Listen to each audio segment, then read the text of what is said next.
ये दस्तक रेडियो है। नमस्कार, आप सुन रहे हैं दस्तक टाइम्स का 5 मिनट का न्यूज बुलेटिन दस्तक अब तक। मैं हूं प्रियंका। शाम 5 बजे की बड़ी खबरों के साथ। फ्रांस के मायोट में आए विनाशकारी तूफान चिडो से मची तबाही पर भारत के प्रधानमंत्री नरेंद्र मोदी ने दुख जताया। साथ ही उन्होंने हर संभव मदद की पेशकश की। प्रधानमंत्री मोदी ने पहले अपनी संवेदना व्यक्त करते हुए कहा था, मायोट में चक्रवात जिडो के कारण हुई तबाही से बहुत दुखी हूँ।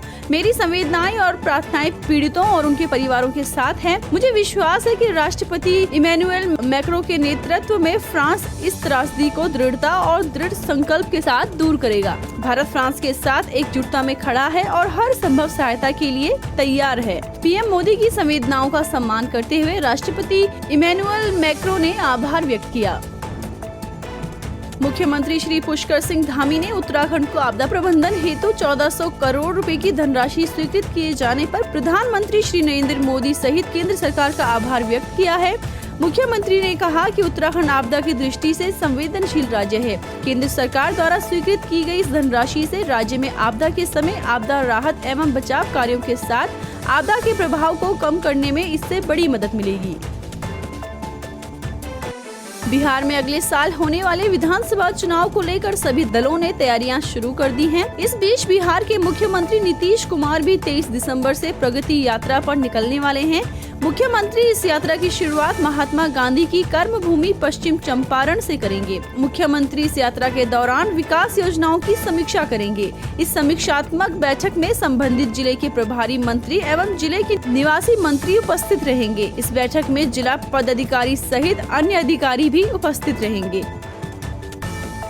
छत्तीसगढ़ की राजधानी रायपुर और गरियाबंद में केंद्रीय जांच एजेंसी प्रवर्तन निदेशालय ने छापा मारा है और चावल कारोबारी के घर में छानबीन की गई। संसद में संविधान निर्माता बाबा साहेब डॉक्टर भीमराव अंबेडकर को लेकर केंद्रीय गृह मंत्री अमित शाह द्वारा किए गए बयान को कांग्रेस और समूचा विपक्षी आपत्तिजनक बता रहा है। इस बीच ही कांग्रेस अध्यक्ष मल्लिकार्जुन खड़गे ने मांग की है कि अमित शाह केंद्रीय कैबिनेट से इस्तीफा दें। प्रधानमंत्री मोदी ने कहा कि कांग्रेस ने बाबा साहेब की विरासत को मिटाने की कोशिश की है। कांग्रेस ने हमेशा बाबा साहेब का अपमान किया है। कांग्रेस पार्टी ने 2 बार बाबा साहेब को चुनाव में हराया। पंडित नेहरू ने बाबा साहेब के खिलाफ प्रचार किया। साथ ही पीएम मोदी ने कहा कि बाबा साहेब के लिए हमारा सम्मान श्रद्धा सर्वोपरि है। अमित शाह ने कांग्रेस के काले इतिहास को उजागर किया। सच्चाई उजागर करने पर कांग्रेस नाटक कर रही है। पीएम मोदी ने कहा कि हम जो कुछ भी हैं बाबा साहेब की वजह से हैं।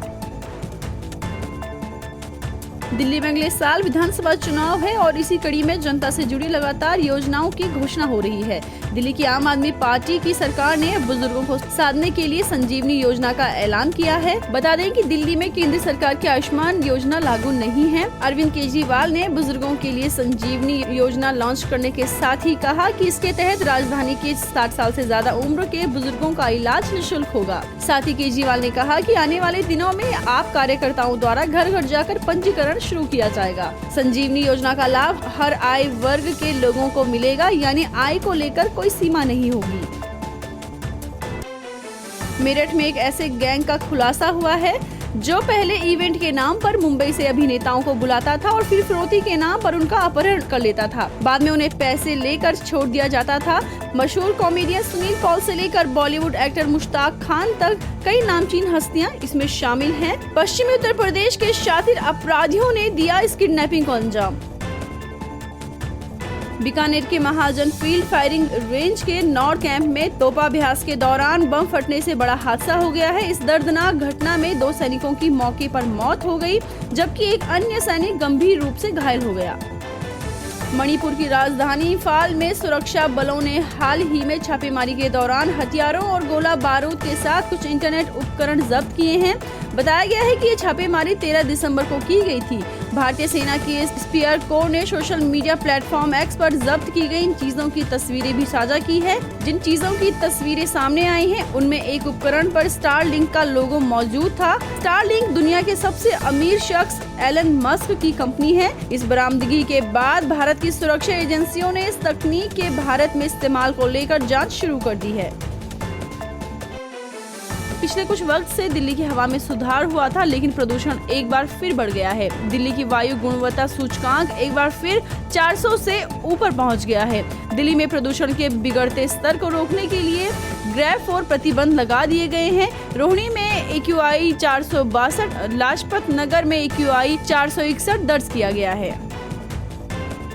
भारतीय मौसम विभाग ने चेतावनी दी है कि आने वाले दिनों में भी धुंध की स्थिति बन सकती है, जिससे शीतलहर और भी तेज होने की संभावना है।